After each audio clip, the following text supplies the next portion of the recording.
প্রথম প্রশ্ন, স্ত্রী কি স্বামীকে তালাক দিতে পারে? পারলে সেই পদ্ধতি জানতে চাই। দ্বিতীয় প্রশ্ন, শেখ সহবাসের আগে কোন দোয়া পড়তে হয় আর সেই দোয়া না পড়লে কি হয়? তৃতীয় প্রশ্ন, গোপনাঙ্গের চুল কাটার পরে কি অজু বা গোসল করতে হবে? চতুর্থ প্রশ্ন, কাম রস বের হলে কি নামাজ হবে? এতে কি গোসল ফরজ হয়? আসসালামু আলাইকুম রহমতুল্লাহি ওয়া বারাকাতুহু। আলহামদুলিল্লাহি ওয়াহদা ওয়াসসালাতু ওয়াসসালামু আলা মান লা নাবিয়্যা বাদা। প্রিয় দর্শক, অনেক গুরুত্বপূর্ণ অত্যন্ত গুরুত্বপূর্ণ অনেক প্রশ্ন আমরা আপনাদের কাছ থেকে পেয়েছি। আজকের এই ভিডিওতে তন্মধ্য থেকে উল্লেখিত নির্বাচিত গুরুত্বপূর্ণ কিছু প্রশ্নের জবাব নিয়ে বিস্তারিত আলোচনা করব ইনশাআল্লাহ। সুতরাং মনোযোগ সহকারে ভিডিওটি শেষ পর্যন্ত দেখবেন। আর আপনার কোনো প্রশ্ন থাকলে অবশ্যই কমেন্টে লিখে যাবেন, আমরা পরবর্তী ভিডিওতে জবাব দেব ইনশাআল্লাহ। আর আমাদের সাথে সরাসরি যোগাযোগ করতে, প্রশ্ন করতে, আরও অসংখ্য মাসালা মাসাইল জানতে আমাদের ওয়েবসাইট, অন্যান্য চ্যানেলগুলো, ফেসবুক পেজগুলো ভিজিট করতে পারেন, যার লিঙ্ক নিচে ডেসক্রিপশনে দেওয়া আছে। তো প্রিয় দর্শক, কথা না বাড়িয়ে আমরা আমাদের প্রশ্নের জবাবে চলে যাব। তার পূর্বে আমাদের আলোচনার দলিল প্রমাণ কি, আমরা কোন কোন কিতাব থেকে আলোচনা করেছি সে সম্পর্কে আলোচনা করে নিচ্ছি। প্রথমে তো আমরা আলোচনা করেছি সহিহুল বুখারী কিতাব এবং সহিহ মুসলিম এবং মিশকাত শরীফের হাদিস নম্বর 4420 এবং মুসলিম শরীফের হাদিস নম্বর 258 এবং সহিহ বুখারী হাদিস নম্বর 6388 এবং সহিহ মুসলিমের হাদিস নম্বর 1434 এবং ফাতহুল কাদির কিতাবের 3 নম্বর খণ্ডের 427 নম্বর পৃষ্ঠা এবং সহিহ বুখারী হাদিস নম্বর 5273 এবং সুনানে তিরমিজি হাদিস নম্বর 115। তো প্রিয় দর্শক, প্রশ্নের জবাবে চলে যাচ্ছি। প্রশ্ন ছিল যে গোপনাঙ্গের চুল কাটার পরে কি অজু বা গোসল করতে হবে? দেখুন প্রিয় দর্শক, গোপনাঙ্গের লোম বা গোপনাঙ্গের চুল পরিষ্কার করা অত্যন্ত গুরুত্বপূর্ণ একটি আমল। এটি ফিতরাতের অন্তর্ভুক্ত। এমনকি হাদিসের মধ্যে রয়েছে যে রাসূল সাল্লাল্লাহু আলাইহি ওয়াসাল্লাম 40 দিনের পূর্বেই গোপনাঙ্গের লোম কেটে ফেলতে বলেছেন। 40 দিনের আরও আগে যদি আপনি কাটতে পারেন বা কিছু বড় হয়ে গেলে পরিষ্কার করতে পারেন সেটা তো ভালো, তবে সর্বোচ্চ 40 দিন যেন ওভার না হয়, তাহলে গুনাহ হবে। এখন গোপনাঙ্গের লোম কাটা তো জরুরি, কিন্তু কাটলে অজু ভঙ্গ হবে কিনা অথবা গোসল করতে হবে কিনা, না। গোপনাঙ্গের লোম কাটলে যে অজু ভেঙে যাবে, অজু করতে হবে অথবা পুনরায় গোসল করতে হবে, গোসল ফরজ হয়ে যাবে, বিষয়টি এমন নয়।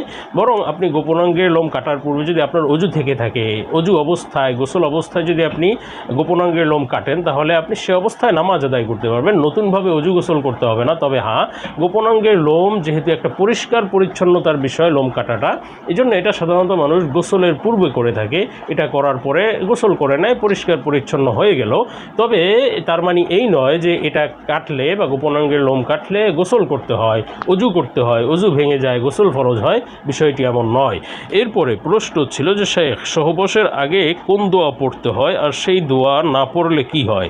দেখুন, সহবাসের আগে একটা দোয়া রয়েছে। রাসূল সাল্লাল্লাহু আলাইহি ওয়াসাল্লাম হাদিসের মধ্যে দোয়া উল্লেখ করেছেন, এমনকি বলেছেন যে সহবাসের পূর্বে যদি আল্লাহ তাআলার নাম ইয়াদ না করা হয় বা বিসমিল্লাহ না পড়া হয়, দোয়া না পড়া হয়, তাহলে সেই সহবাসে শয়তান শরীক হয় এবং সেই সহবাসের মাধ্যমে যদি আল্লাহ সন্তান দেন, তার কোনো ক্ষতি করার সম্ভাবনা থাকে। বিভিন্ন ধরনের শয়তানের শয়তানের পক্ষ থেকে ক্ষতিগ্রস্ত হওয়ার সম্ভাবনা থাকে। এই জন্য সহবাসের পূর্বে দোয়া পড়ে নিতে হবে। দোয়াটি হলো বিসমিল্লাহি আল্লাহুম্মা জান্নিবনা শাইতানা ওয়া জান্নিবিশ শাইতানা মা রাযাকতানা। এই দোয়া পড়ে তারপরে সহবাস শুরু করতে হবে। এরপরে প্রশ্ন ছিল যে কামরস বের হলে নামাজ হবে কিনা, এতে কি গোসল ফরজ হয়? দেখুন প্রিয় দর্শক, কামরস বের হলে নামাজ হবে কিনা আপনাকে দুটি বিষয় বুঝতে হবে। একটি হলো কামরস বা মজি, আর একটি হলো মনি বা বীর্য। তো মনি বা বীর্য সেটাকে বলা হয় যেটা সবেগে বের হয় বা স্পিডের সাথে বের হয় এবং সেটা বের হলে উত্তেজনা বন্ধ হয়ে যায় বা উত্তেজনা শেষ হয়ে যায়। এটা যদি বের হয় তাহলে তো আপনার গোসল ফরজ হয়ে যাবে। গোসল করে তারপরে আপনার নামাজ পড়তে হবে।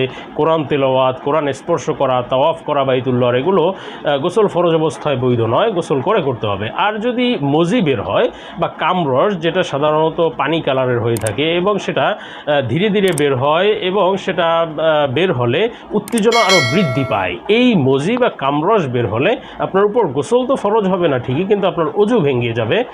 যদি নামাজ পড়তে হয় অজু করে তারপর আপনার নামাজ পড়তে হবে। আর যদি এই জিনিসটি কাপড়ে লাগে তাহলে সেটা অবশ্যই নাপাক হয়ে যাবে। আপনাকে পরিপূর্ণভাবে ধৌত করে পবিত্র করে তারপরে আপনার সেই কাপড় ব্যবহার করতে হবে বা নামাজ আদায় করতে হবে। তবে এই কামরস বের হলে গোসল ফরজ হবে না। যাই হোক, পরবর্তী প্রশ্নে চলে যাব। প্রশ্ন ছিল যে স্ত্রী কি স্বামীকে তালাক দিতে পারে? দেখুন প্রিয় দর্শক, স্ত্রী স্বামীকে সরাসরি তালাক দিতে পারে না, কেননা এই তালাক অত্যন্ত সেন্সিটিভ সেনসিটিভ একটি বিষয়। আর এই তালাকের বিষয়টি ন্যস্ত করা হয়েছে স্বামীর উপরে, এই দায়িত্ব এবং এই বিষয়টাকে, সেনসিটিভ বিষয়টাকে হেফাজতের জন্য দায়িত্ব দেওয়া হয়েছে স্বামীকে। স্ত্রী সরাসরি তালাক দিতে পারে না, তবে 3টি পদ্ধতি আছে স্ত্রী স্বামী থেকে বিচ্ছেদ নিতে পারে বা তালাক গ্রহণ করতে পারে, বা তাদের মধ্যে বিচ্ছেদ হয়ে যাবে 3টি পদ্ধতিতে। প্রথমত, স্বামী যদি স্ত্রীকে কখনো বিবাহের পরে জীবনের কখনো যদি তালাকের অধিকার দিয়ে থাকে, যে তুমি জীবনের কখনো যদি মনে করো যে আমাদের মধ্যে সংসার সম্ভব নয়, তাহলে তুমি নিজের উপর তালাক গ্রহণ করতে পারবে, এটা যদি স্বামী কখনো এই অনুমতি বা অধিকার দিয়ে থাকে, এই অধিকার প্রয়োগ করে স্ত্রী তালাক বা বিচ্ছেদ গ্রহণ করে নিতে পারবে নিজেকে, এবং তাদের মধ্যে বিচ্ছেদও হয়ে যাবে। এবং বর্তমান আমাদের সমাজে যে বিবাহ হয়ে থাকে এবং কাবিননামা হয়ে থাকে বিবাহের সময়, সাধারণত সেই কাবিননামার 18 নং অনুচ্ছেদে এই বিষয়টি উল্লেখ করা থাকে এবং স্বামীর পক্ষ থেকে স্ত্রীকে এই অনুমতি দেয়া থাকে। এবং দ্বিতীয় পদ্ধতি হলো যে স্ত্রী স্বামী থেকে বিচ্ছেদ গ্রহণ করার, সেটি হলো খোলা তালাক নেয়া, অর্থাৎ কোনো কিছুর বিনিময়ে তালাক নেয়া।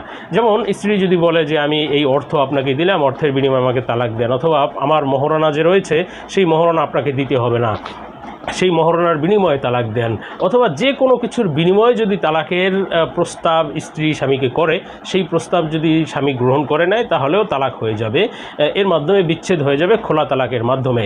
এবং তৃতীয় পদ্ধতি হলো, আগের 2 পদ্ধতি যদি সম্ভব না হয়, তাহলে আদালতের দ্বারস্থ যদি স্ত্রী হয় এবং ন্যায় বিচারক যদি মনে করে যে তাদের মধ্যে সংসার সম্ভব নয় এবং তাদের মধ্যে যদি সে বিচ্ছেদ করে দেয়, তাহলেও বিচ্ছেদ হয়ে যাবে।